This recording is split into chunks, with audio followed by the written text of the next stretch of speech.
Ang istoryang inyong mapakikinggan ay naglalaman ng mga salita at eksena na hindi dapat marinig ng mga bata. Ang gabay ng mas nakatatanda ay kailangan. Pagod siya. Pero bakit hindi nilang niya ako kausapin? Inaalala ka niya siguro. Iniisip niya yung nararamdaman mo. Pagod ka rin. Hindi lang utak mo, pati katawan mo. Saka ayaw niya siguro maging pabigat sa'yo. Mga lalaki kasi, ayaw talaga nilang magsabi ng nararamdaman nila eh. Mahal ka niya, pero baka pagod na rin siya emotionally. Parang kailangan din nila ng pahinga. Minsan kasi, ito base lang naman to sa napansin ko. Kapag babae ka tapos nagkaroon ka na ng anak, maraming magbabago sa'yo. Sa career mo, sa pangarap mo, sa katawan mo, sa sarili mo, sa pananaw mo sa buhay. Iniisip ng lahat na laging lugi ang babae kapag nagkaroon na siya ng anak kasi hindi na siya tulad ng dati. Habang yung lalaki malaya lang, walang nagbabago sa kanila. Pero para sa akin, meron ding nagbabago sa kanila. Nagiging mas matured sila, ibig sabihin nun lumalalim din yung iniisip nila, yung responsibilidad nila, yung pressure. Kaya dapat hindi lang babae ang iniintindi, pati na rin yung lalaki. Pero hindi ko naman sinabi na hindi valid yung nararamdaman mo. Ang inaano ko, isipin mo rin kung bakit ganun ang asawa mo. Intindihin mo. Para naman din yun sa pagsasama ninyong dalawa. Sa ganung paraan, nagtatagal ang relasyon. Sa pag-unawa kahit parehas na kayong pagod. May mga taong manloloko na hindi agad nakikita. Nadadaan sa matatamis na salita at mga pag-aalaga na hindi mo pagdududahan. Pero bawat pagtatago at pagbibigay ng sakit sa iba, magdudulot ito ng malupit na hinanakit at matinding kapalit. Ano kaya ang kahahantungan ng lahat?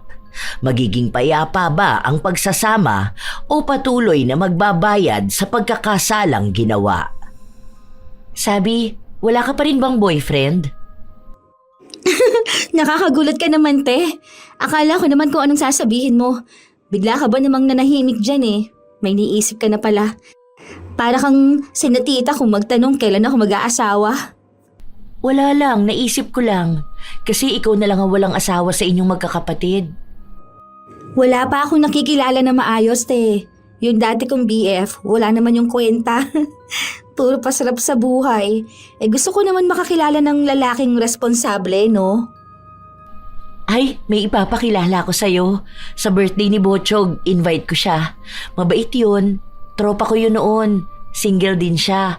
Kaso kaedad ko eh. Okay lang ba yun sa'yo? Mas okay nga yun, te. Mas matanda, mas matured. Kesa naman sa mas bata kaedad ko puro sinungaling. Ayan, sakto. Feeling ko magugustuhan mo rin yun. Mabait siya eh. Pogi, maalaga, tapos family-oriented din yun. Tapos engineer yun. Ay, malawatpad pala atake niyan, te. Sige, try lang. Pinapunta nga ni Pauline ang kaibigan niya noong unang kaarawan ng anak niya. Doon nagsimula ang pagmamahalan ni Nasabi at Jason. 3 taon ang nakalipas ay nagpakasal sila. May sarili na rin silang bahay, pero magkatabi lang sa bahay ni Pauline. May lupa kasi si Sabi doon, at yun na lang ang naisipan nilang gamitin para magpatayo ng sarili nilang bahay. Ayaw rin kasing malayo ni Sabi sa mga magulang niyang nakatira lang sa kabilang bahay. Isang araw, habang nasa bahay si Sabi, pumunta ang kanyang hipag kasama ang anak nito. Ay, ang batsyong namin na yan. Ang cute naman yan Halika nga rito kay Tita Ganda. Naku, kanina pa yan gusto magpunta rito. Hanap niya rin si Tito Pogi niya raw. Naghamit ko na nga yan eh. Ang sabi ko magpupunta kami kay Tito Pogi at Tita Ganda niya. Basta ubusin niya yung pagkain niya. Ayun, inubos naman niya. Mabait na bata rin eh. Parang dito ng bahay niya. Natatawa ako. Di ba nga kagabi dito siya natulog tapos nagising na siya sa bahay? Sabi niya kung paano raw nangyari yun. Sabi niya kung may superpowers daw ba siya. Ang kulit talaga nito. Kulang na lang parang siya na yung anak namin. Kadidikit sa tito Pogi niya, nagiging magkahawig na sila. Eh kailan ba naman daw kasi siya magkakaroon ng kalaro? Yung kalaro niya dun sa iba niyang tito, ayun bibihira niya lang makita. Wala pa nga te, bumubuo pa rin kasi. Pero parang hindi pa siguro ngayon ang panahon. Pero sana ngayong taon magkaroon na. Magkakaroon na yan, tiwala lang. Huwag ka lang ma-pressure. Paano? Nag-aalala ako kasi malapit naman na ako mag-30. Eh baka may hirapan na ako ng mga anak no. Tapos ilang taon na ako noon. Ano ka ba? 27 ka pa lang naman. Malayo pa yan. Hindi naman siguro aabot ng ilang taon bago kayo magkaroon ng anak, di ba? Kalma ka lang dyan. Ako nga 29 nung nagkaroon ng anak. Pwede pa yan. Sana nga talaga. Nasaan pala si Jason? Parang hindi ko siya nakikita simula kahapon. Nasa Batangas ngayon. May inaayos silang project. Siguro mga 3 days siya doon. Ah, so mag-isa ka lang pala talaga rito. Oo, te. Parehas din kasi kaming busy. Minsan siya yung wala. Minsan naman ako. Tulad next week, nasa Vietnam naman ako. Kailangan kasi sa work ko. Kaya naman pala hindi kayo gaanong nakakabuo eh. Paano? Lagi naman kayong busy. Paano kaya kung mag-leave muna kayo sa mga work nyo? Tapos mag-honeymoon ulit kayo. Yung hindi kasi kayo stressed. Tapos magpatingin ka sa OB mo para alam mo paano kayo makakabuo. Yan na nga yung sabi ko sa kanya, te. Sabi niya next month na raw pagbalik ko rin. Unahin nyo na muna yan. Naku, baka maging busy kayo lalo. Baka hindi kayo makabuo. Kaya nga noon ng kuya mo, sabi ko sa kanya kahit nga half month muna siyang mag-leave. Tapos alaga talaga ako ng OB ko. Maselan din kasi ang naging pagbubuntis ko. Isipin mo yun, 29 na kasi ako noon tapos mababa ang matres ko. Buti na lang nakabuo kami ng isa. Ewan ko kung masusundan pa ulit. Siguro pagbalik na lang ulit ng kuya mo. Matagal pa yun dun sa barko eh. Mahirap din magkaroon ng asawa na seaman, no, te? Ay oo, sinabi mo pa. Lalo na sa mga naririnig kong kapag dadaong ang barko nila, iba rin ang dadaungan nila. Sabi ko talaga sa kuya mo, wag siyang magkakamali namang babae. Naku, yari talaga siya sa akin. Hindi lang naman sa'yo, te. Yari pa yan kay Papa. Tagain talaga yan. Pero biro lang yon kasi alam ko naman na matino ang kuya mo. Hindi yun magloloko. Alam mo, sabi nila, kapag nagbuntis na raw ang babae, o kaya nagkaroon na sila ng anak ng asawa niya, nag-iiba na yung lalaki. Kasi alam mo yun, minsan wala ng yung ganun. Ewan ko, depende na lang din siguro. Kasi si kuya mo hindi naman nagbago eh. Ay, nagbago siya pero mas naging maalaga siya sa amin ng anak niya. May mga nababasa kasi ako, madalas na nawawalan ng gana yung asawa nila kapag nabuntis na yung babae. Hindi yan. Sa iba lang yun. Hindi naman lahat ng lalaki ganun. Sa kahalata naman kay Jason na hindi siya ganung klase ng lalaki. Mabait naman yun, di ba? Di ba? Ikaw ang asawa. Ikaw ang laging kasama sa bahay. Alam mo na yan kung anong ugali niya. Sa ngayon okay talaga kami kasi nga wala pa kaming anak. Mas titibay ang relasyon nyo niyan kapag may anak na kayo. Magtiwala ka lang. May kung ano-anong naiisip si Sabi, pero hindi na lang niya pinapansin ang mga yon. Iniisip niya na baka masyado na lang din siyang nagpapadala sa mga napapanood o nababasa niya. Hindi naman ganon ang asawa niya at mas kilala niya ito. Ilang buwan pa ang lumipas, nagpasya silang dalawa na lumabas ng bansa. Para dun sila bumuo ng magiging anak nila. Mahal, wala mo ng work ngayon ha. Baka mamaya tawagan ka na naman ng boss mo. Tapos sige ka na naman sa mga request niya. Itabi na lang muna natin ang mga cellphone natin. May tinatanong kasi sa akin. Hayaan mo na sila, kaya na nila yan. Kapag sila naman ang nagli-live, hindi mo naman sila ginugulo, di ba? Para sa atin tong dalawa. Sabi ng OB mo, walang stress. Dapat kalmado tayong dalawa. Kasi kung uunahin talaga natin ang trabaho natin, hindi tayo makakabuo. Mahal, ano sa tingin mong mangyayari sa atin kapag nagkaroon na tayo ng anak? E di magiging mas masaya ang bahay natin. Ganun sa tuwing nasa bahay si Butchoy eh. Di ba ang saya ng bahay kapag may bata? Gusto mo na rin ba talagang magkaroon ng anak? Oo naman. Nung una pa lang na makita kita, pinangarap ko na magkaroon ng anak sa'yo. Grabe, ang OA mo naman. Unang kita talaga. Oo nga. Kinukwento ka pa lang sa akin ni Pauline. Gusto na kita. Grabe naman, ni hindi mo pa nga ako nakikita. Nakita na kita, no? Nung hindi pa mag-asawa si Kuya mo at si Pauline. Nagpunta kami nun sa bahay nyo. Kaso hindi mo ako pinansin nun. Tapos nahihiya rin ako kasi ang bata mo pa. Tapos nakakahiya rin nandun yung kuya mo. Ilang beses ko kayang kinukulit si Pauline na ireto ako sa'yo. Kaso galing ka raw sa breakup nun. Wag na muna raw kitang guluhin. Kaya nung nireto niya na ako, aba, hindi na ako nagpahuli. Ikaw na yung nakikita kong makasama sa future. Malamang ilalaban ko na talaga lahat. Kumbaga itataya ko na to, pati pato. So, anong nagustuhan mo sa akin? Lahat. Maganda lahat sa'yo. Minahal kita sa kung ano o sino ka. Hindi ko maipaliwanag eh. Basta alam ko lang sa sarili ko na mahal kita. Ang sabi kasi nila, kapag daw nagtagal na ang mag-asawa o kaya may anak na sila, nagbabago na ang pakikitungo ng isang lalaki. Yung iba nagiging better, yung iba naman nawawala na ng gana sa asawa nila. Doon na raw nagsisimula na magloko ang isang lalaki. Ginaya mo naman ako sa mga kumag na yun. Bakit naman ako maglolo ko sa babaeng mahal ko? Sa asawa ko o sa anak ko? Baliw na ako nun. Magpapasaksak na lang ako kung maglolo ko pa ako. Hindi mo ba alam na kayamanan sa aming mga seryosong lalaki kapag masaya at healthy ang pamilya namin? Salamat, mahal. Hindi ko maipapangako na magiging perpekto kung ama at asawa. Pero sisikapin kong maging mabuti.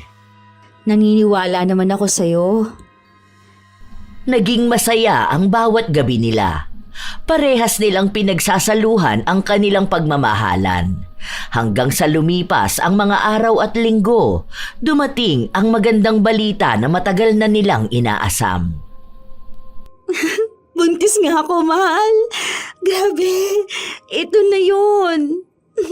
Iba pala sa pakiramdam. Grabe, thank you, Lord. Magkakaroon na tayo ng anak. Salamat naman. Sobrang saya ko ngayon. Parang nagiging motivation ko to para mas lalong pag-igihan ang ginagawa kong trabaho. Ngayon na magkakaroon na tayo ng anak, gusto kong mas lalong ibigay ang magandang buhay sa inyo. Wag na muna natin itong ipapaalam sa kanila, ha? Tayo na lang muna. Saka na natin to sabihin kapag mag-gender reveal na tayo. Grabe, sobrang saya ko. Baka ikaw pa makapagsabi sa kanila. Kilala kita, mahal. Nahihirapan ka magtago sa kanila lalo na kapag masaya ka. Hindi ko muna talaga sasabihin ito kahit na kanino. Promise talaga. Sinikap talaga ni Sabi na wala siyang ibang pagsasabihan na buntis siya. Masaya siya. Minsan nga ay muntikan pa siyang madulas habang kausap ang kanyang hipag. Pero naalala niya ang pangako sa kanyang asawa na hindi niya ito ipapaalam sa kahit na sino hanggat hindi pa dumarating ang tamang araw na napag-usapan nilang mag-asawa. Akala ni Sabi, ganun lang kadali ang pagbubuntis. Pero doon na siya unti-unting nakaramdam ng pagbabago sa kanyang katawan. Isang araw pa, pumunta sa bahay niya si Pauline. May dala pa itong ulam. Sobra kasi yung nailuto ko. Dalawa lang naman kami sa bahay ni Botchoy. Nagbigay na rin ako kina mama tapos naisip ko na dalhan ka na lang din dito. Salamat dito, te. Alam mo, feeling ko, parang nananaba ka. Ewan ko lang kasi parang nakalobo kasi yung pisngi mo. Dami ko kasing cravings sa itong mga nakaraan. Buntis ka, no? Hindi mo lang sinasabi sa amin? Ha? Bakit? Halata ba? Sabi ko na pansin ko yan nung nakaraan pa. Tapos parang lagi kang inaantok.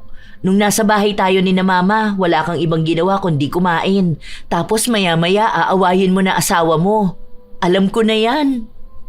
Huwag mo na lang munang sasabihin kina mama, ha?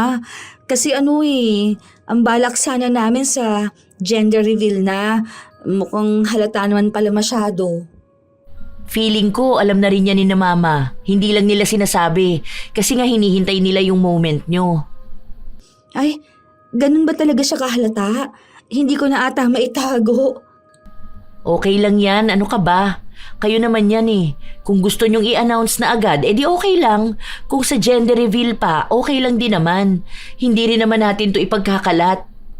Ang hirap pala talaga maging buntis, ano? Hindi lang yan. May mga emotional changes din sa'yo niyan. Magbabago yung katawan mo, pati yung mood mo. Kaya dapat talaga handa ang asawa mo sa ganyan. Noong nakaraan nga ang arte ko. Ewan ko kung dala ba to ng pagbubuntis ko. Paano? Bigla na lang akong umiyak nung hindi niya ako nabilhan ng itlog na pula. Kaya ayun, madaling araw naghahagilap pa siya. Pumunta pa siya kina mama niya para lang manghingi ng itlog na pula. Nung ibinigay na niya sa akin, hindi ko naman nakinain. Hawak ko lang yun hanggang sa makatulog ako. Ang weird nga. Okay lang yan. Normal lang yan. May ganun ka rin bang moment? Oo naman. Dati nga nag-aaway kami ng kuya mo kasi pinapahanap ko siya ng bilo-bilo 2:00 ng madaling araw. Galit na galit ako sa kanya nun kasi wala raw siyang mahanap. Tapos nagluto na lang siya. Ang ending, sinuka ko rin naman nung kinain ko. Ang weird pala ng mga buntis, ano? Kakaiba? Hindi mo mapigilan. Parang kapag naiisip mo, parang nag-iinarte lang pero kapag ayan na mismo, hindi mo talaga maano eh. Basta ang gulo-gulo. Minsan pa bigla na lang akong umiiyak. Eh paano pala yan? May work ka pa ba? Meron pa naman, pero ngayon kasi twice a week na lang pasok namin. Hinihintay kong mag-work from home ako, pero baka ipa-request ko na lang din yun. Ngayon pa lang yan kasi sa mga susunod niyan, mas malala pa. Naku po, dapat pala talagang hindi mananawa si Jason na intindihin ako. Nakakaloka. Okay lang yan, sanay naman yan. Alam na niya yung gagawin sa ganyan. Sanay? Bakit naman siya masasanay? First baby namin to. Sanay na yan kasi may mga ate siya, di ba? Malamang napagdaanan niya na rin yan. Sa bagay. Kasi yung ate niya sa kanila tumira nung buntis eh. Sige na, magpahinga ka na pala. Congrats ha, masaya ako para sa inyong dalawa. Totoo nga ang sinabi ni Pauline dahil habang tumatagal, lalong nagiging kakaiba ang pakiramdam ni Sabi. Minsan pa, hindi lang siya ang apektado, maging ang kanyang asawa. Isang gabi, magkasama silang dalawa, nanunood sila ng mga cute na aso nang bigla na lang umiyak si Sabi. Bakit ka umiiyak? Anong meron? Ang cute kaya ng mga aso. May naalala ka ba? Bakit ang cute nila? Hindi ko rin alam. Basta naiiyak na lang ako. Nakakagulat ka naman. Halika nga rito. Hug mo na lang ako. Ayaw mo na ba sa akin? Ha? Anong pinagsasasabi mo? Siyempre naman, love na love pa rin kita. Kung love mo ako, bakit hindi ka umiiyak sa aso?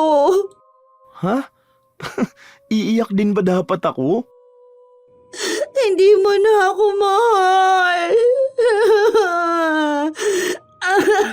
Ayaw mo na sa akin. Doon ka na. Oo na, sige na, ito na, iiyak na rin ako. Nakakaiyak naman yan. Bakit ba ang cute-cute na mga aso? Hindi naman ganyan umiyak. Wala kang luha eh. Umiyak ka. Ginawa na lang ni Jason ang lahat para may mailabas na luha ang mga mata niya. Matapos nun, bigla na lang ding nakatulog ang kanyang asawa. Kinabukasan naman, galit na galit si Sabi. Naguguluhan na ako. Bakit nagagalit ka naman ngayon? Huwag ka sabing titingin sa akin, di ba? Nabubwisit ako sa'yo eh. Ano na naman bang ginawa ko? Natulog lang naman ako eh. Bakit ka ba kasi natulog ng nakapikit ha? Alam mo, naiinis na ako sa'yo. Hindi ko na alam kung ano bang trip mo sa buhay. Minsan bigla kang iiyak, tapos bigla kang magagalit sa akin. Pero kapag umalis naman ako, tatawag ka at iiyak ka na mimiss mo ko. Hindi ko na alam kung anong gagawin ko eh. Nakakapikong ka na. Oh, kita mo, iiyak ka na naman. Bakit mo kasi ako sinisigawan?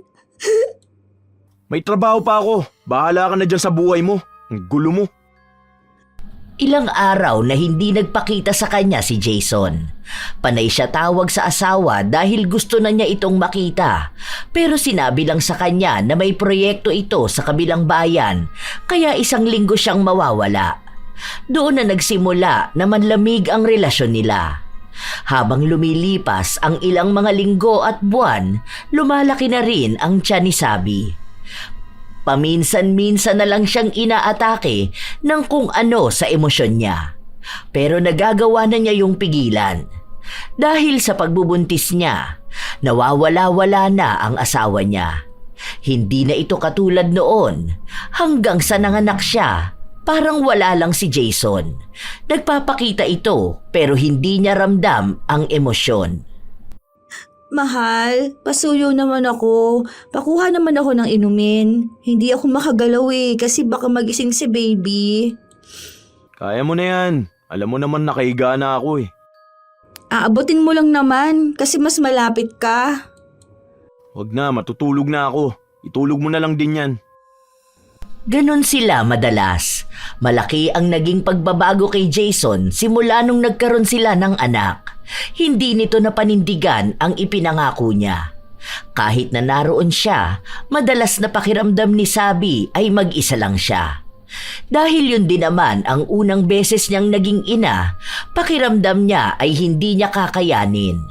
Hindi na niya alam kung paano pa siya magpapatuloy sa buhay niya. May kasama na ring awa sa kanilang anak.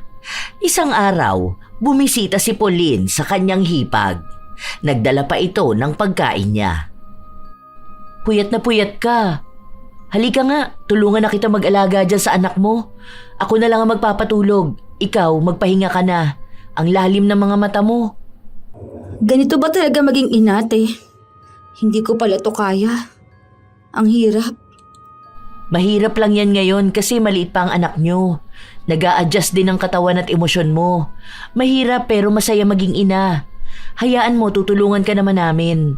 Mag-chat ka naman kasi sa amin kung kailangan mo ng tulong. Andyan lang sina mama oh. Galing nga dito si mama. Kaso nahihiya naman ako sa kanila. May asawa na ako tapos sa kanila pa rin ba ako aasa? Maiintindihan ka naman nila, ano ka ba? Alam ni mama yan kung gaano kahirap maging first time mom. Naranasan na rin niya yun.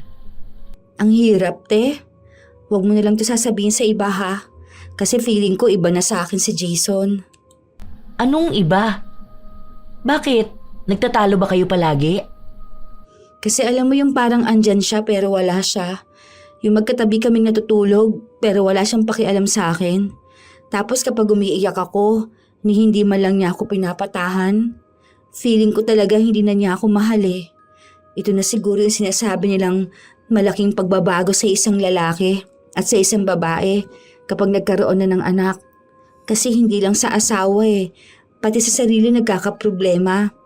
Baka hindi na niya ako mahal dahil nga sa may anak na kami. O dahil ba sa katawan ko, sa itsura ko, o dahil hindi ko na naibibigay yung kailangan niya. Ewan ko, te. Ang gulo. Ang hirap. Baka naman kasi pagod din siya. Alam mo, dapat iintindihin din natin ang mga asawa natin. Malamang nape-pressure din siya bilang lalaki. Malamang siya ang bubuhay ng pamilya niyo Sa kanya manggagaling yung kung anong mangyayari sa future niyo. Hindi na lang kasi ikaw yung iintindihin niya May bata na. May pangangailangan na kayong dalawa. Kaya nape-pressure siya sa kung anong gagawin niya. Lalaki sila pero tao rin naman sila. Valid naman din siguro yung nararamdaman nilang pagod, di ba? Pagod siya. Pero bakit hindi lang niya ako kausapin? Inaalala ka rin niya siguro. Iniisip niya yung nararamdaman mo. Pagod ka rin. Hindi lang utak mo, pati katawan mo. Saka ayaw niya siguro maging pabigat sa'yo. Mga lalaki kasi ayaw talaga nilang magsabi ng nararamdaman nila Mahal ka niya, pero baka pagod na rin siya emotionally. Parang kailangan din nila ng pahinga. Minsan kasi, ito base lang naman to sa napansin ko. Kapag babae ka tapos nagkaroon ka ng anak, maraming magbabago sa'yo. Sa career mo, sa pangarap mo, sa katawan mo, sa sarili mo, sa pananaw mo sa buhay. Iniisip ng lahat na laging lugi ang babae kapag nagkaroon na siya ng anak. Kasi hindi na siya tulad dati. Habang yung lalaki malaya lang, walang nagbabago sa kanila. Pero para sa akin, meron ding nagbabago sa kanila. Nagiging mas matured sila. Ibig sabihin nun, lumalalim din yung iniisip nila. Yung responsibilidad nila, yung pressure. Kaya dapat hindi lang babae ang iniintindi, pati na rin yung lalaki. Pero hindi ko naman sinabi na hindi valid yung nararamdaman mo. Ang inaano ko, isipin mo rin kung bakit ganun ang asawa mo. Intindihin mo. Para naman din yun sa pagsasama ninyong dalawa. Sa ganung paraan, nagtatagal ang relasyon. Sa pag-unawa, kahit parehas na kayong pagod. Buti na lang talaga teng nandito ka. Hindi ko talaga alam kung kanino ko to sasabihin. Okay lang yan. Makakapag-adjust ka rin. Ang losyang ko nakita mo, yung buhok ko hindi ko na masuklay. Lagi akong puyat, kaya ang itim na lang ilalim ng mata ko. Naiinggit naman ako sa'yo. Sobrang fresh mo talaga, tapos laging ang ganda mo. Malaki na kasi ang anak ko kaya nakakapag-ayos na ako. Kapag lumaki naman na rin yung anak mo, babalik ka na rin sa dati mong ganda, no? Huwag ka lang pakastress masyado. Sinubukan na lang ni Sabi na intindihin ang kanyang asawa. Pero palala ng palala ang paglayo ng damdamin nito sa kanya. Kung noong wala pa silang anak ay maalaga ito sa kanya, ngayon kahit pagkain ay hindi na siya inaalok. Kapag nanghihingi siya ng pabor, palagi na lang may dahilan. Mas gusto pa nga ni Jason na nasa trabaho siya kaysa nasa bahay nila. Si Sabi na ang gumagawa ng paraan para lang manumbalik ang relasyon nila, pero walang nangyayari.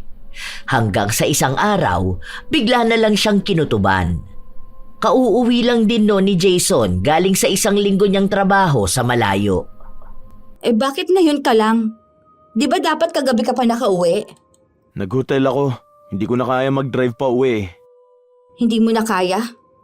Baka may iba kang kinita. Bahala ka dyan. Huwag mo kong kausapin kung puro ka na lang ganyan. Paniwalaan mo na lang kung anong gusto mong paniwalaan. So, paniniwalaan ko na lang na may babae ka? Oo, di ba yun din naman ang gusto mo? Bakit ba ganyan ka makitungo sa akin? Alam mo naman kasi napagod ako, tapos sisimula mo ako ng ganito.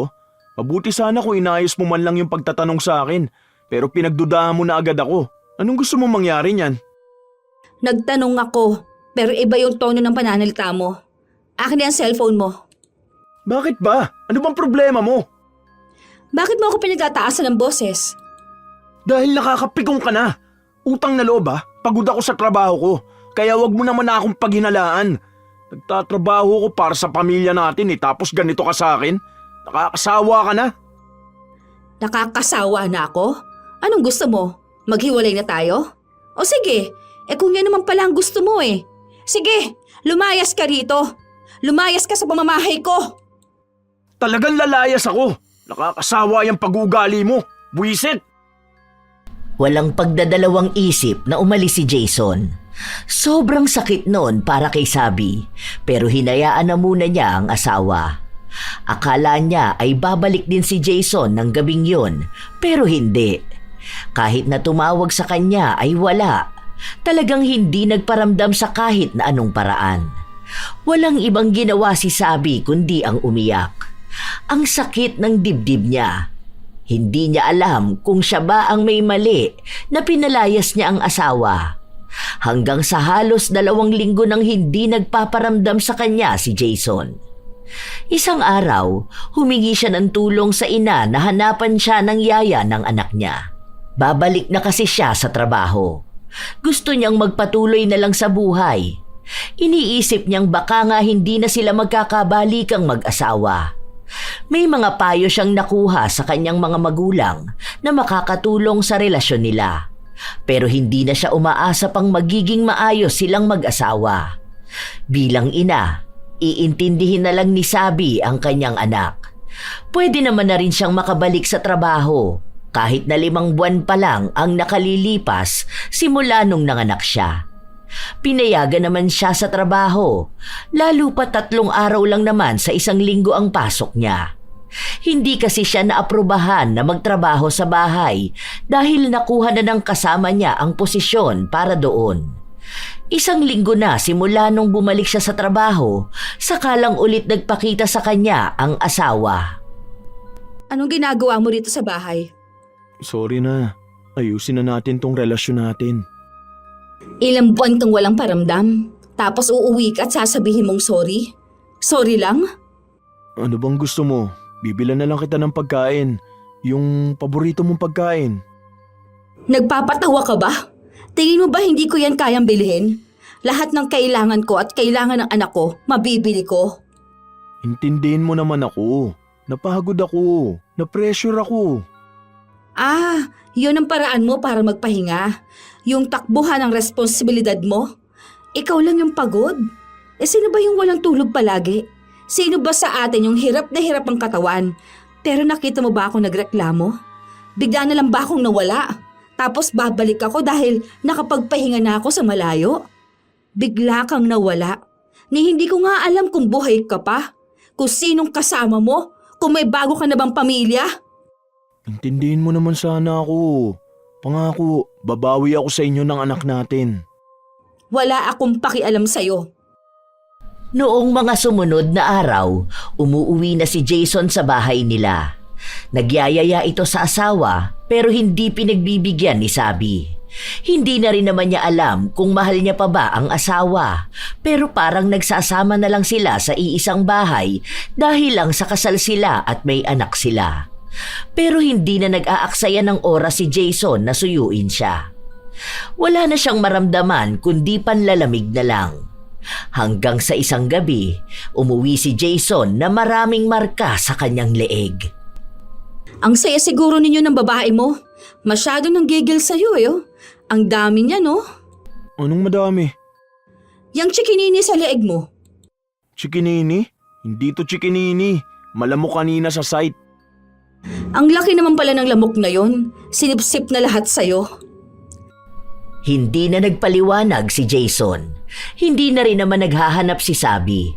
Gusto na talaga niyang makipaghiwalay pero sinabi ni Jason na kahit saan siya lumipat ay susundan pa rin siya. Isang araw, nagpunta si Sabi sa bahay ng kanyang hipag kung saan naabutan niya itong katatapos lang maligo at nakatapis lang. Oh, napasyal ka rito.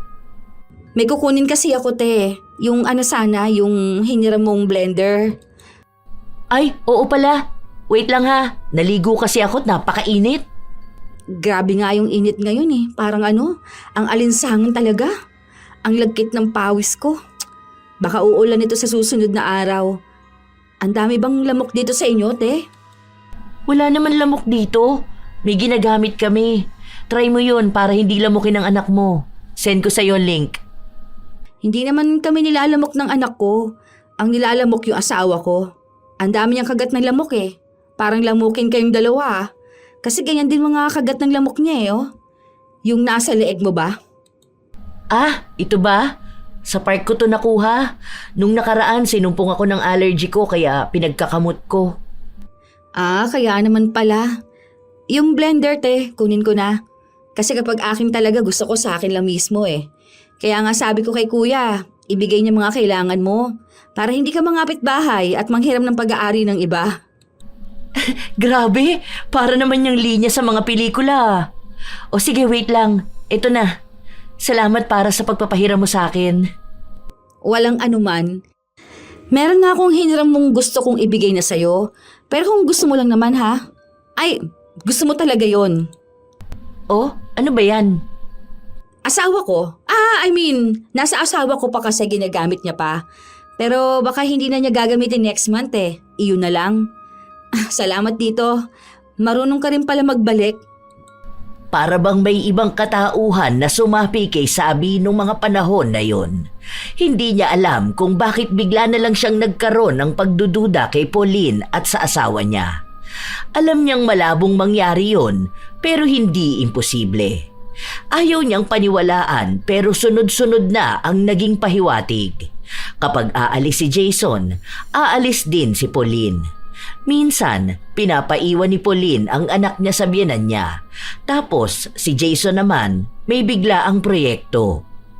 Yung mga bagay na hindi binibigyan ng pansin ni Sabi noon, unti-unti na niyang napagdudugtong at napagtatahi-tahi. Iniisip niya kung kailan yon nagsimula. Hindi siya matatahimik hanggat hindi niya nalalaman. Noong minsang tulog si Jason, kinuha niya ang cellphone nito. Sinubukan niya ang iba't ibang password pero hindi gumana. Hindi birthday ko. Hindi rin sa kanya o sa anak namin. Hindi naman anniversary namin. Anong password niya? Birthday ni Ate Pauline? Hindi rin. Paano kung birthday ni Batchoy? Teka, bakit birthday ni Batchoy ang password niya? Bakit hindi ang sa anak namin? Nanginginig na ang kamay ni Sabi habang tinitingnan ng cellphone ng asawa. Sa totoo lang, sa haba ng pagsasama nila o kahit nakasal na sila, hindi siya nakikialam ng cellphone. Ang sabi niya kasi, kahit na mag-asawa na sila, dapat ay may parte pa rin silang matatawag na privacy. Pero mukhang naging sobrang luwag niya sa asawa niya, kaya nagawa siyang lokohin ito.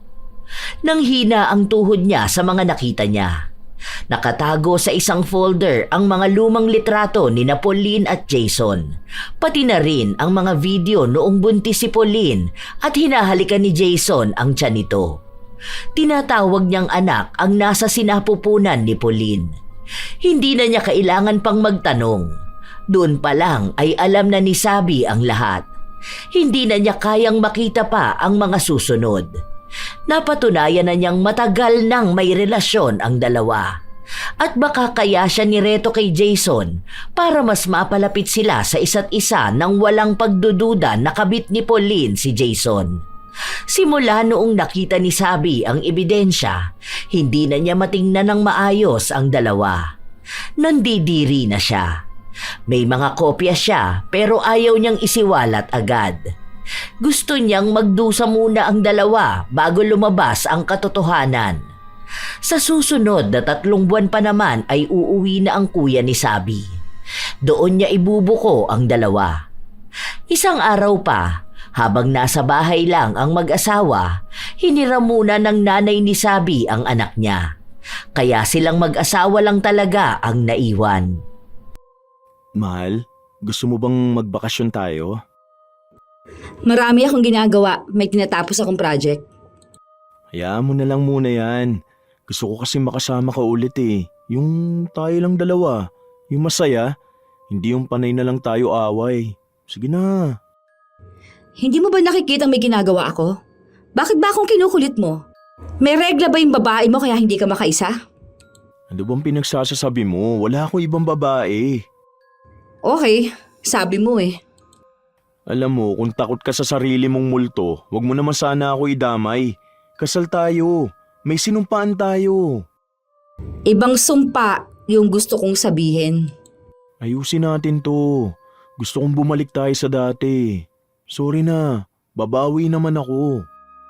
Bawian ka na lang sana ng buhay. 2 kayo ng babae mo. O sige, 3 na kayo. 3? Oo, para happy family kayo, di ba? Anong happy family yung pinagsasabi mo? Ha? Hindi kita maintindihan. Hindi ka naman siguro mangmang ano? Alam mo, yan ang isa sa problema sa'yo eh. May mga sinasabi ka kahit na hindi ko naman maintindihan. Hindi mo pinapaliwanag na maayos. Problema ba kung sabihin mo sa akin kung ano nangyayari?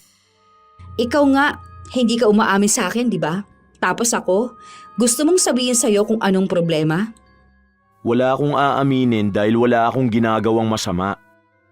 Wala ba? Tinarantado niyo kami ng kuya ko. Huwag ka na magkaila sa aking hayop ka. Pinaako ninyo pa sa kuya ko yung anak ninyo? O bakit? Para saan? Para lang maiahon yung putang inang babae na yun sa hirap? Ha? Hindi ko alam kung anong sinasabi mo. Huwag mo kami sinisiraan. Talaga ba? O bakit namumutla ka na ngayon? Takot ka na mahuli? Nakakahiya nga naman yun kasi, hindi ba? Utang na loob. Huwag kang mag-imbento ng mga kasinungalingan na ganyan. Alam mong hindi ako nag-iimbento. Tanga ka lang talaga. Parehas kayo. Sayang, hindi ko agad pinakinggan yung kutob ko. Okay na yun. Ang magandang dulot mo lang naman sa buhay ko ay yung anak ko. Hayaan mo, magsasama-sama na rin kayo sa impyerno. Kahit alam na ni Sabi, hindi pa rin inaamin ng asawa niya ang totoo. Alam na rin ni Pauline pero nagpapanggap pa rin ito na para bang wala siyang malaking kasalanang nagawa. Galit na galit si Sabi. Hindi lang dahil niloko siya ng asawa niya, kundi pinaglaruan pa silang magkapatid. Kaya sa galit niya, hindi na naman niya napigilan ang sarili na kumprontahin ang hipag. Wala akong ginagawang masama. Ganyan talaga yung sinasabi ng mga malalande, ano? Wala raw silang kasalanan, pero nagpapakababoy sila. Sige, mag-enjoy ka muna sa buhay na ganito. Kasi, pagdating ni Kuya, babalik ka sa basurahan. Gusto mo, isama mo na rin yung asawa ko eh. Magsama-sama kayo mga punyeta kayo. Kung may problema kayo ng asawa mo, wag mo ko idamay utang na loob. Inosente ang anak ko. Wag mong pagbintangan ng kung ano-ano. Okay, inosente naman talaga yan. Kawawa nga siya eh. Walang alam na salot sa lipunan ang mga magulang niya. Mga walang kwenta at mga walang pakinabang. Idedemanda kita. Sige, go! Para magkalabasan ng baho dito. May papakita ko sa kanilang mga litrato at videos ninyo. Andun lahat eh. Kaya naman pala push na push ka pa sa akin na jowain si Jason. Yun naman pala, kabit mo siya. Tapos, gusto mong mapalapit sa kanya? Kapal? Grabe? Hindi mo lang kinabahan ano? Ay, mukha naman ding mas bet niya ako kapag sa kama. Lagi niya bang naiuungol yung pangalan ko kapag kayong dalawa? Sabi niya kasi sa akin, ako raw yung pinakamasarap eh. Mas mahal naman niya ako. Kita mo? Aamin ka rin naman pala. Huwag ka mag-alala. Hindi kita sasabunutan o sasampalin. Ayoko ngang nadidikit yung kamay ko sa mga baboy ninyong katawan. Ew! At least, ngayon alam ko na. May record din ako ng pag-amin mo. Ready na natin to ha, sa pagdating ni Kuya. Akala mo ba natatakot ako? Kahit maghiwalay kami ng kuya mo, wala akong pakialam. Matagal na rin naman ako nagtitiis sa kanya, no? Si Jason naman talaga dapat ang mahal ko. Makulit lang siya. Ang tanga mo rin naman kasi. Dalawa kayo ng kuya mo, ang tanga. Isipin mo yun, nagpadala ka sa paglalandi ni Jason. Hindi ko naman tinanggi na naging tanga ako sa part na yon. Pero at least, di ba? Hindi naman ako katulad mong maruming babae. Hindi pa nga sure si Jason kung siya lang ang kabit mo. Naalala ko nga nun, nakikipag-meet ka sa matanda. Baka totoo yung balita na 500 pesos lang makakasex ka na. Yuck! 500 pesos lang talaga? As in? Pambili ko lang nga ng kape yun. Kadiri ka. Tinatarantado mo ba ako? Hindi ako nakikipag-sex kung kani-kanino. Diyan ako hindi naniniwala. Baka nga kahit yung ketongin dyan sa kanto nakipag-sex ka na Paano? Kating-kati ka palagi. Hindi ako ganong klase ng babae. Weh, hindi halata ha? Kaya palang baho mo. Siguro ang baho na rin yung baba mo. Hindi na yan nahuhugasan kasi bira na agad kung kani-kanino. Yak! Yee! Sa'yo na si Jason ha? Para kayong dalawa magkahawaan. Bagay naman kayo. Paniniwalaan ko bang hindi ka ganong klase ng babae? Kabit ka nga ng asawa ko. Ew! Yeah! Kawawa naman si Batchoy. Ang bait na bata pa naman. Tapos paglaki niya, malalaman niya gaano kalandi yung mga magulang niya. Hay! Buti na lang yung anak ko maayos. Kahit wala siyang tatay, okay lang. At least, hindi ko pinaako sa iba. Kung ako si Batchoy, paglaki ko, susumpa ko talaga kayo. Ay! Bakit ba ako nag-aaksaya ng laway dito? Makaalis na nga. Sa mga araw na lumipas, nagiging matapang si Pauline. Minsan, siya na ang sumusugod kay Sabi, lalo na kapag nagsasalita ito ng kung ano-anong masasakit. Hindi na rin gaanong umuuwi si Jason sa bahay nila. Andoon siya sa kabilang bahay na pinatayo rin nilang mag-asawa. Ilang araw pa ang lumipas, umusbong ang usapin tungkol kina Pauline at Jason. May nakakita raw sa kanila na lumabas ng hotel. Noong una, si Sabi ang pinagbibintangan nilang nagpakalat ng balita. Balak pa nilang magkaso pero hindi nila tinuloy dahil takot sila sa mga hawak na ebidensya ni Sabi. Sumunod namang naging tsismis sa lugar nila na hindi raw anak ni Jason ang anak ni Sabi. May lalaki raw ito at pinapaako lang sa kanya. Doon na nanggigil lang sobra si Sabi. Sagad na siya. Umabot na siya sa sukdulan na naisipan na niyang ipakulam ang dalawa. Sige na, ituloy mo na yan. Gusto ko yung sobrang paghihirap nila. Yung malala, yung maging sila, magmamakaawa na lang na patayin sila. Walang kapatawaran. Wala akong pakialam kahit pabalikan ako ng karma. Basta ang gusto ko, mahirapan sila. Galit na lang ang namumutawi sa dibdib ni Sabi. Wala na ang dating babae na mabilis magpatawad. Gusto na niyang makita na nagdurusa ang mga taong nanloko sa kanya at sa kuya niya. Igaganti niya rin ang anak niya. Mabilis namang umepekto ang kulam dahil buong buo sa kalooban at puso ni Sabi ang ritual na pinagawa niya. Sinabi niya na kahit pa magkita-kita sila sa impyerno, wala siyang pakialam. Nung nagkasakit si Jason, umuwi ito sa kanya para magpaalaga. Ang anak nila, pinaalagaan na muna ni Sabi sa kanyang mga magulang. Sobrang sakit. Ayoko na. Hindi ko na alam kung ano masakit sa akin. Parang bawat parte na lang ng katawan ko. Anong gusto mong gawin ko? Hindi mo man lang ba ako aasikasuhin? Wow, talaga ba? Damahin mo yung sakit na yan, hoy. Nung ako nga nanganak, pinabayaan mo ko eh. Nagpapakasaya ka doon sa babae mo. Tapos ngayon gusto mo na naghihirap ka? Ako naman na mag-aalaga sa'yo. Utot mo. Wala kang puso. Pare-pareho lang tayong tatlo na walang puso. Walang kaluluwa. Mga maiitim ang budhi. Ano bang akala mo sa akin? Martir? Huy, hindi na yun uso ngayon. Pinabalik lang kita dito dahil gusto kong makita kung paano ka nagdurusa. Hindi na para alagaan ka. Kung kailan pang nagiging okay na ako, kung kailan lumalaki na ang anak ko, magpapaka-stress ako sa'yo. Hindi ako butihing misis sa manlulokong asawa. Deserve nyo yan. Napasigaw na lang si Jason dahil sa sakit na nararamdaman niya. Hindi mawari. Kahit saan ay may masakit sa kanya. Nagpunta na nga sila ng ospital pero hindi naman siya nagamot. Sinadya talaga ni Sabi na dalhin silang dalawa sa ospital para maturukan sila ng gamot. Kapag ganun pa naman, hindi na sila gagaling. Hindi na mababawi ang kulam.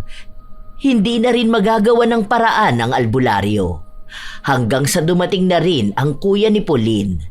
Hindi pa nagbabahagi ng balita si Sabi, pinalayas na agad ang kanyang hipag. May kumakalat palang maseselang litrato ni Pauline. Hindi nila alam kung kanino yun galing, pero si Sabi na ang pinagbibintangan ng dalawa. Siya lang naman daw ang may motibo na gawin yun. Buisit kang babae ka! Ikaw ang dahilan kaya ganito ko! Sinira mo pa ang reputasyon ko! Ang sakit ng katawan ko! Parang namamanhid! Parang ang daming tumutusok na karayom sa akin! Aray ko!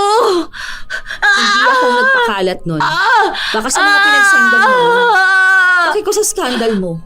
Hindi ko nga yun napanood. Kahit na magkaso ka at imbestigahan ako, wala silang makikita na kahit na ano sa akin. Hindi ka man lang naawa. Para sa akin. Para sa anak ko. Wala kang puso.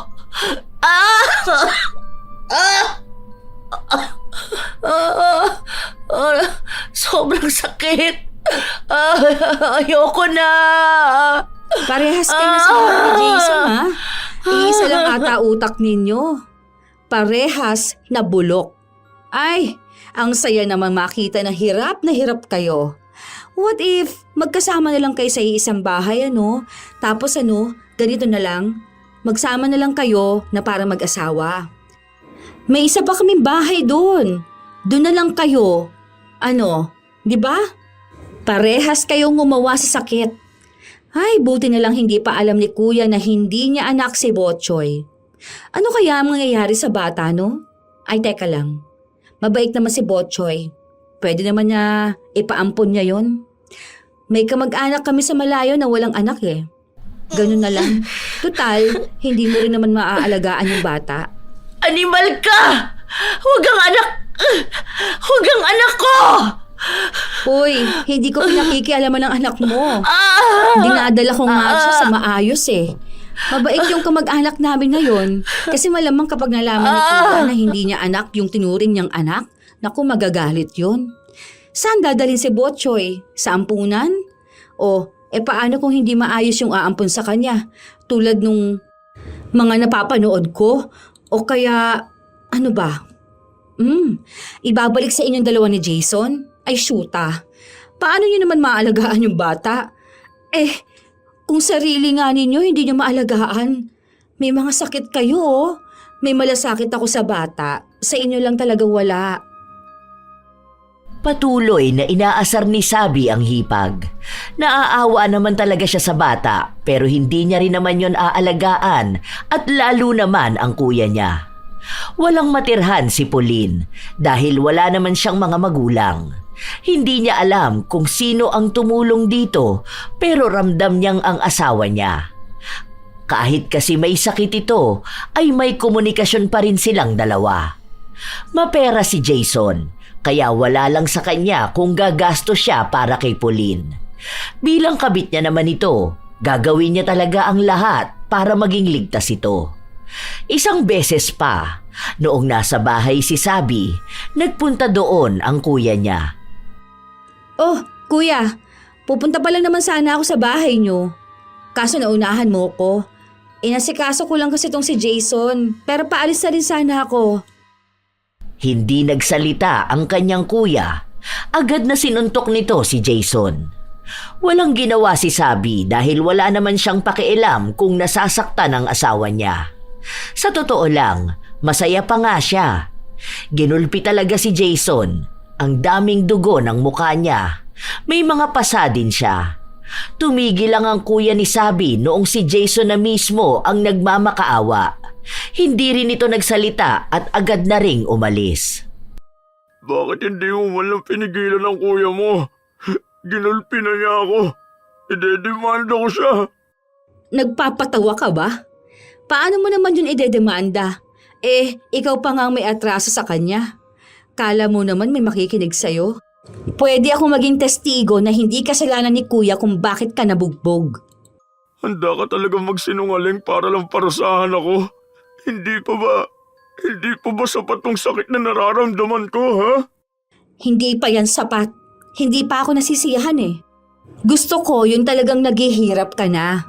Kung sa tingin mo hindi ako masaya na nakikita kang ganito, tingin mo ba patitirahin pa kita sa bahay ko? Bahay ko rin naman to. Ang sakit na naman ng katawan ko. Hindi mo man lang ba ako gagamutin? Ginamot naman ni Sabi ang sugat ng asawa. Pero halata naman na wala siyang pakialam dahil basta na lang niya binuhusan ng alkohol ang mga sugat ni Jason. Hindi ba pwedeng dandahanin mo naman? Ang sabi mo gamutin ko lang, hindi ba? Wag mong diinan. Ang sabi ko sa'yo gamutin mo. Pero hindi naman yung... Taga-aray ko. Mas lalong diniinan ni Sabi ang pagpunas ng bulak sa sugat ni Jason. Ilang araw pa ang lumipas, iniinda ni Jason ang mga sugat niya kasabay na rin ang pag-inda niya ng sakit na di niya mawari. Isang araw pa, nagpunta si Sabi sa bahay ng kanyang kuya. Nakita niyang naroon si Pauline. pero mukhang hindi na maayos ang samahan nilang dalawa. Nung kinausap ni Sabi ang kanyang kuya, sinabi nito na kinuha niya si Pauline dahil nalaman niyang balak nitong sumama kay Jason. Pinapahiwalay na rin siya sa kanyang asawa na naging kabit ni Pauline. Huwag ka mag-alala, kuya. Hindi ko naman na mahal ang mokong na yun eh. Hayaan mo, kuya. May ginawa naman ako sa kanila. Itong ganti ko para to sa atin. Dahil kahit na anong mangyari, apektado tayong dalawa. Kaya galit ako sa kanila. Hindi ako papayag na matatahimik lang sila at magiging masaya. Ipinaliwanag ni Sabi ang ginawa niyang pagpapakulam sa dalawa. Alam na raw niyang niloloko lang sila ng mga asawa nila, kaya siya na lang ang gumanti. Huwag na lang daw itong ipaalam sa iba. Kaya lang siya nakikisama kay Jason dahil gusto niyang makita kung paano ito magdurusa. Kaya daw damahin na lang din ng kanyang kuya ang sakit na nakikita niya galing kay Pauline. Noong araw din na yon, nakausap ni Sabi si Pauline, pero masama pa rin talaga ang ugali ng kanyang hipag. Alam mo, hindi ko rin alam kung ano mang nakita ni kuya sa'yo. Alam ko naman na mahal ka pa rin niya hanggang ngayon. Kaya siguro inaalagaan ka niya. Ako kasi, hindi ko naman na mahal ang asawa ko.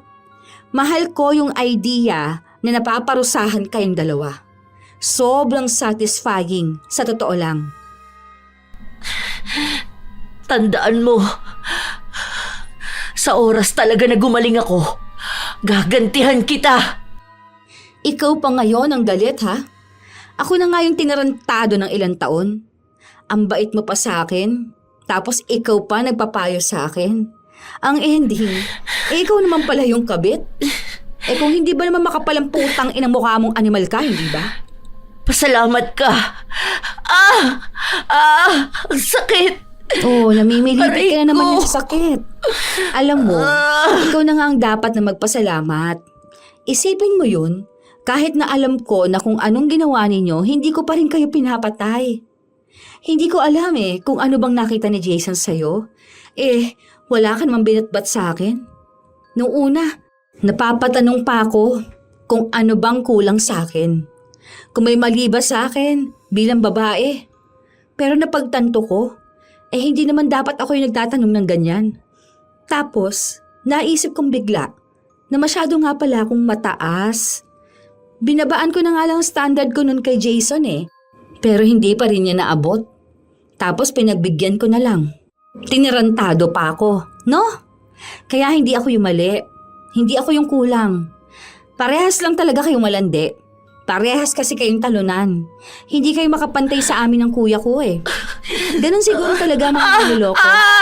Hindi sila humahanap ng mas mataas sa asawa nila. Naghahanap sila ng pinakamababang babae na papatol sa kanila. Mas nauna naman ako sa kanya. Kabit lang ako sa papel, pero hindi ako kabit sa puso niya. Favorite mo sabihin niya ng mga kabit? Nakakatawa pala yung pakinggan sa personal, ano? Ay, hindi na ako mag-aaksaya ng panahon sa'yo, ha? Bahala ka na sa buhay mo. Noong umuwi si Sabi, naabutan niya ang asawa niyang namimilipit sa sakit. Wala yung nagbabantay sa kanya. Galit na galit nga si Jason dahil nagbabayad sila para sa tagabantay na hindi siya inaalagaan ng mabuti. Ang akala niya ay kakampihan siya ng asawa niya, pero hindi. Wala itong pakialam kahit nasa sahig lang siya matulog, kahit pa buong araw siyang umiyak dahil sa sakit na nararamdaman niya. Wala ring pakialam sa kanya kung kumain na ba siya o hindi. Bakit mo ba ito ginagawa? Alam ko naman na nagkasala ako. Wala na ba akong karapatang magbago? Hindi ka kasi naniniwala sa akin. Paano ako maniniwala sa'yo kung alam ko na kung anong pinaggagawa mo? Hindi mo ako minahal. Tapos sasabihin mong magbabago ka? Para kanino ka naman magbabago? Para sa anak ba natin? Aba, hindi ikaw ang tatay nun. Binuo mo yun sa akin pero hindi kita ipapakilala sa anak ko na ikaw ang tatay niya. Ni hindi ka man lang nahiya sa Diyos. Humarap tayo sa kanya para manumpa na magsasama tayo sa hirap at ginawa. Ako pa pala ngayon ang mahihiya ah. Sino bang humarap sa Diyos at nangakong mamahalin ng isang babaeng hindi naman niya mahal? Isa pa, hindi ka malang nahiya sa sarili mo? Sa'yo pa talaga galing yan? Sinuway mo nga ang isa sa 10 utos niya. Kilabutan ka naman, kabahan ka naman dyan. Hindi mo naman pala ako mahal. Bakit hindi mo pa ako iwan? Pinapalayas na talaga kita. Ikaw ang bumabalik dito sa bahay. Dahil bahay natin to. Kita mo na? Alam nga naman ako ang umalis sa lupa ko. Lupa to na ibinigay ng mama ko. Parehas lang kayo ng babae mong makapal ang muka. Iba talaga ang paniniwala ng mga manloloko Kahit na sila na ang gumawa ng mali, ibang tao pa rin talaga ang sisisihin nila. Kaya parehas kayo napaparusahan. Tama lang yan. Masaktan kayo ng walang katapusan. Ito talaga yung nagpapasaya sa'yo. Kung gusto mo lang naman pala ako mahirapan hanggang sa mamatay ako, bakit hindi na lang ikaw ang sumaksak sa akin ng paulit-ulit? Ayokong dumihan ng kamay ko. Hindi ito dadampi sa inyong dalawa dahil ibang gagawa nun para sa akin. Utang na loob, ayoko na. Sobrang sakit na nito, ayoko na. Sige pa. Gusto ko yung maririnig talaga kitang nagmamakaawa dahil nasasaktan ka. Kung pwede lang sana na naririnig ko rin si Pauline Pero okay lang. Si kuya naman ang nakakarinig ng ganito. Kaya sige pa, isigaw mo pa ang sakit na walang katapusan. Habang lumilipas ang mga araw, palala ng palala ang sakit na nararamdaman ni na Jason at Pauline. Nakakakuha ng balita si Sabi kung anong nangyayari sa kanyang hipag. Sinabi ng kuya niyang wala na raw pinipiling oras ang sakit na nararamdaman ni Pauline. Mataas nga raw ang lagnat nito dahil hindi niya kinaya ang sakit kagabi. Wala itong tulog, walang kain. Talagang purong pagdurusa lang. Ganon mismo ang kay Jason. Kaya tuwang-tuwa si Sabi. Alam niyang epektibo ang ginawa niya. Nabibigyan ng gaan ang kanyang dibdib kapag nakakaganti siya. May nagsabi pa nga sa kanya na patawarin na lang niya ang asawa niya pero sinabi niyang hindi niya yon magagawa. May mga kasalanan na napapatawad pero may mga kasalanan na mahirap patawarin. Hanggang sa halos 3 araw na sunod-sunod na sumisigaw si Jason dahil sa sakit na nararamdaman niya. Bumagsak ang katawan niya dahil wala siyang nakakain. Ang bantay niya wala ring pakialam sa kanya. Parang awa mo na. Patayin mo na lang ako, Sabi.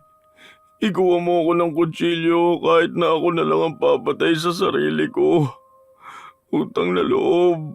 Huwag ko lang maranasan tong paulit-ulit na sakit. Hindi ka pa pwede mamatay. Inaayos pa ni Lucifer ang kwarto mo. May pa-red carpet ka pa naman bago pumasok sa impyerno. Ayoko na. Parang awa mo na. Hindi pwedeng ayaw mo na. Noong masaya ka, na niloloko kami. Hindi nyo naman naisip, di ba, na ayaw nyo na? Parang hindi na ikaw yung babaeng pinakasalan ko. Maunawain ka. Mabait. Mapagpatawad. Kaya parang awa mo na. Kung ano mang nagawa ko, patawarin mo ko. Talagang hindi mo kilala kung sino ang pinakasalan mo, no? Hindi mo na ako makukonsensya dahil noong nagpasya akong maghiganti sa inyo, nawala na rin ako ng konsensya gaya ninyo. Mali ka kasi ng pinakasalan at niloko. Mabait ako kung sa mabait, pero ngayon, alam mo na kung paano ako maging demonyo sa demonyo. Kung wala kayong puso noon, mas lalong wala akong puso ngayon. Binabalik ko lang kung ano yung sakit na nararamdaman ng taong niloko. Mas masakit pa nga dyan ang pinagdaanan ko. Para akong pinatay ng paulit-ulit nung nalaman ko. Tapos ang ginawa nyo, pinagpatuloy nyo pa rin. Tapos sa akin kayo nagalit.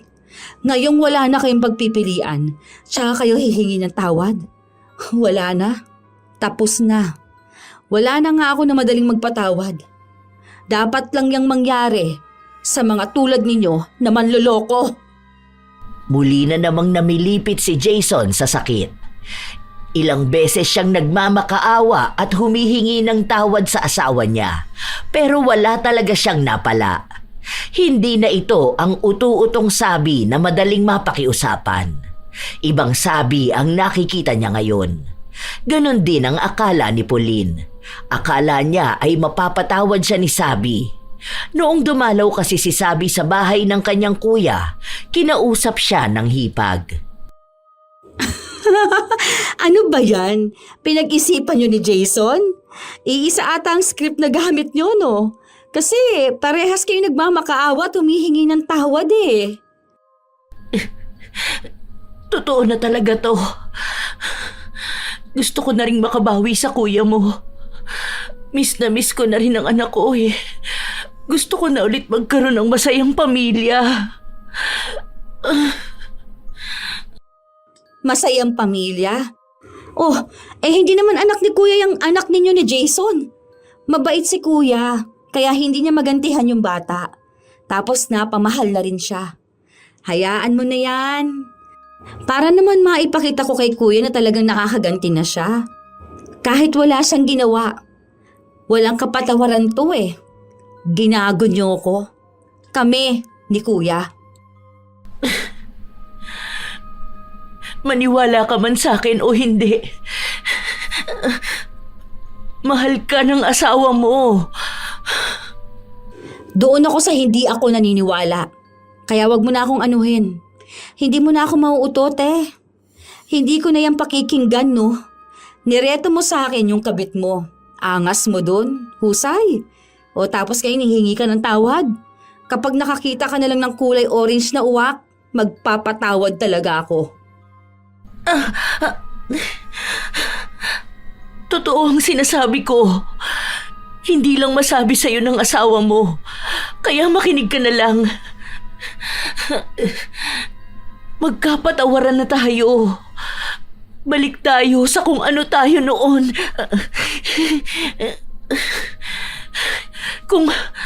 Kung anong buhay meron tayo. Masaya lang. Siniraan nyo yun. Tapos ngayon gusto nyo ibalik? Kahit anong pang-uuto mo, wala na. Hindi ako makikinig sa'yo. Wala akong ibang pinakikinggan kundi ang sarili ko lang. Huwag mong sirain ang sarili mo para sa amin. Uy, grabe naman yan mang-gaslight ha. Talagang sanay na sanay, no? Parang awa mo na. Patawad.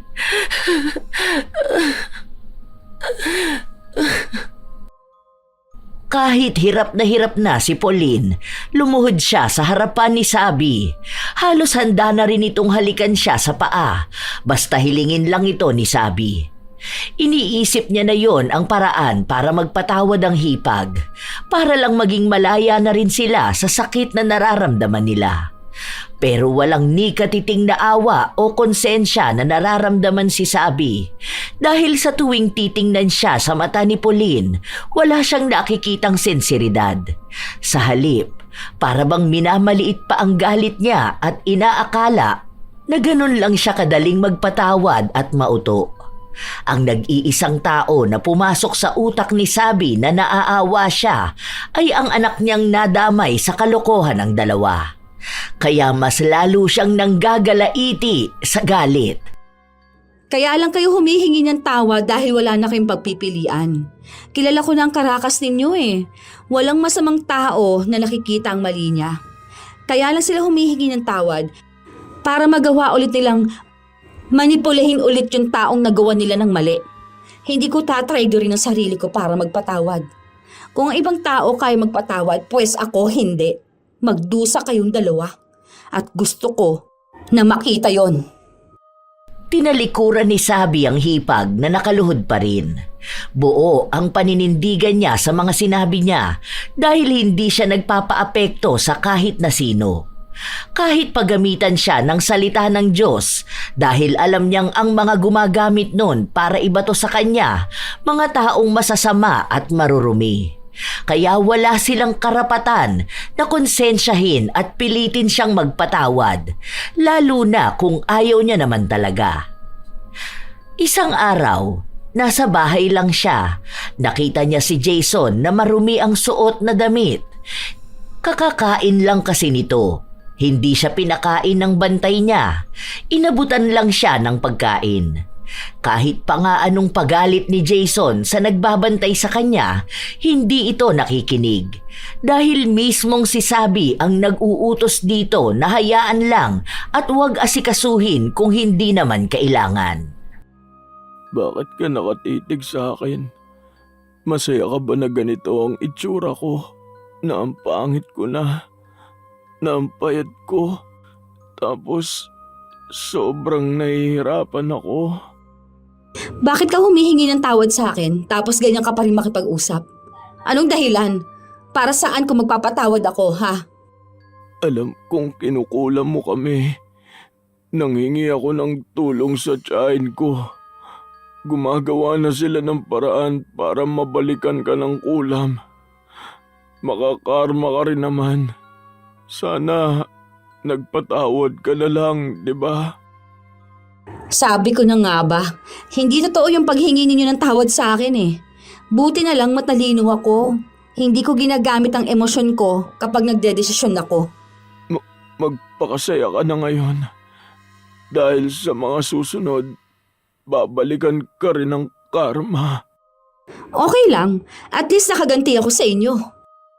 Kung alam ko lang na kaya mo tong gawin, hindi na ikaw ang pinakasalan ko.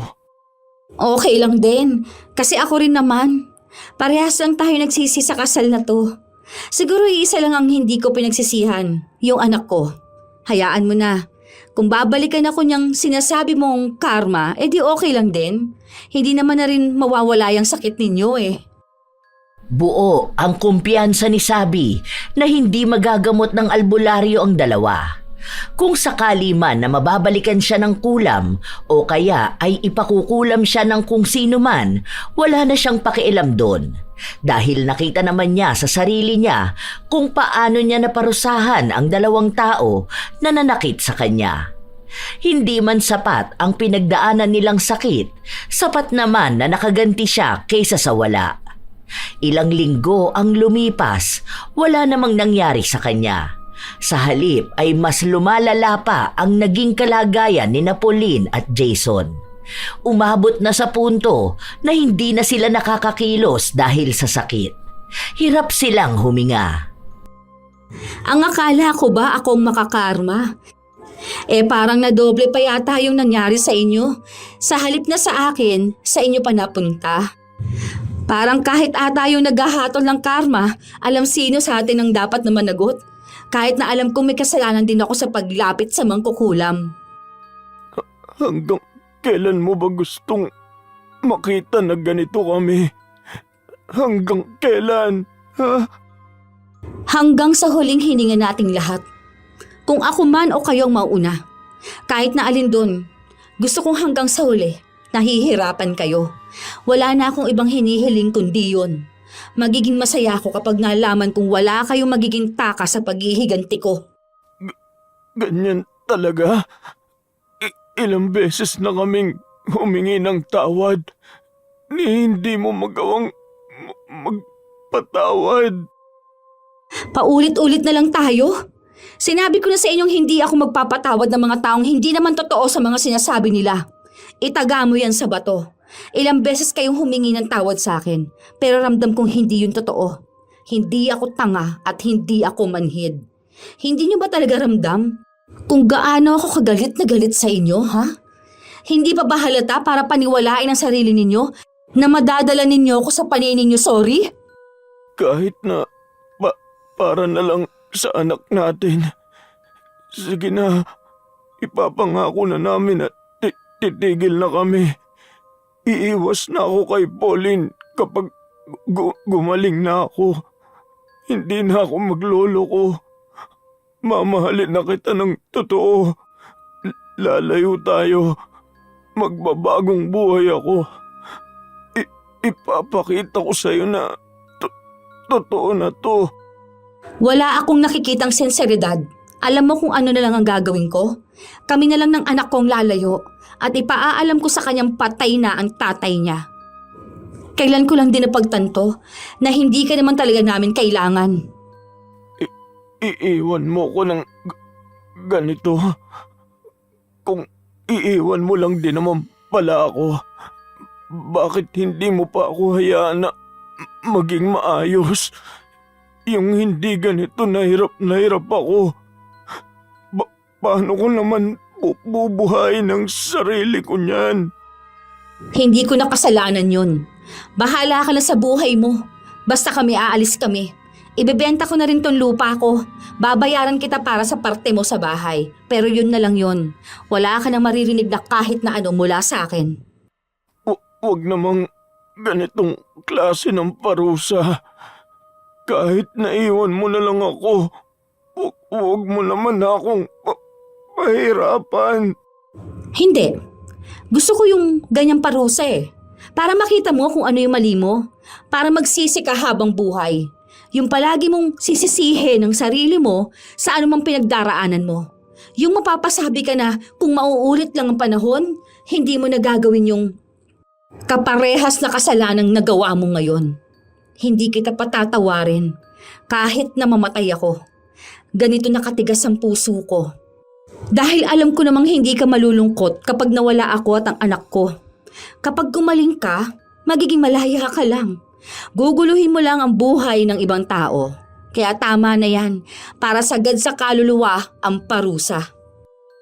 Ilang beses pang nagmakaawa si Jason pero hindi na siya pinakinggan pa ni Sabi. Buo na ang loob niyang iiwan ang asawa at titira sila ng anak niya sa ibang lugar kung saan hindi sila madaling makikita ni Jason, maging kahit pa sinong kamag-anak nito. Umalis nga si Abby, kasunod naman nun ang pagbebenta ng bahay nila. Malaking pera ang ibinigay niya kay Jason pero hindi naman makakilo si Jason kaya wala ring halaga ang pera. Tumira ito sa lansangan ayon sa mga nagbalita kay Sabi. May kamag-anak naman daw na kumuha kay Jason pero nung naubos na ang pera niya ay pinabayaan na lang din siya nito. Patuloy pa rin ang sakit na nararamdaman niya. Hindi na siya gumaling pa. Si Pauline naman, kasama pa rin ng kuya ni Sabi dahil mahal talaga ito ng kuya niya. Pero hindi na rin ito gumaling sa sakit niya. Hinihintay na lang ni Sabi na manawa ang kuya niya para iwan niya si Pauline. Dahil kung ano dapat ang nangyayari kay Jason, yun din ang mangyayari sa kabit nito.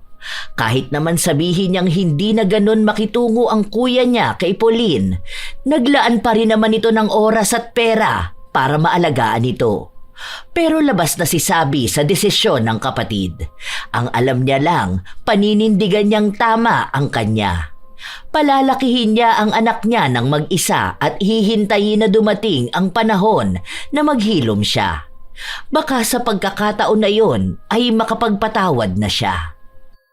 Hindi naman talaga ganon kadali masabi na magpatawad ang isang tao kapag labis siyang nasaktan. Iba-iba naman ang desisyon ng bawat isa sa kanilang buhay. Dahil may mga sugat na hindi agad nagagamot ng panahon. Dahil minsan, bumabalik sa kanila ito ng mas masakit pa. Hindi rin naman obligadong magpatawad ang taong nasaktan dahil hindi lahat ng pagkakamali ay kayang tumbasan ng salitang patawad. Lalo na kung tungkol ito sa pagtataksil. Lalo na may mga asawang taksil na hindi marunong umako ng sariling pagkakamali. Humihingi ng tawad na hindi naman galing sa puso. Hindi kasalanan ng niloko kung bakit nagloko ang asawa. Hindi kakulangan ng pagmamahal, hindi pagkukulang ng pag-unawa, at lalong hindi pagkakamali ng taong nanatiling tapat. Ang pagtataksil ay desisyon, hindi aksidente, hindi tukso, hindi pagkukulang ng iba. At kung may mga taong pinipiling manatili, may mga taong pinipiling umalis. Walang tama o mali sa pagpili ng sarili matapos ang paulit-ulit na panlilinlang. Dahil ang kasal ay hindi kontratang pumapayag sa pambabastos at ang pagmamahal ay hindi dahilan para tanggapin ang paulit-ulit na sakit. Tandaan na ang taong marunong magmahal ng tapat ay walang obligasyong magtiis sa taong piniling magloko.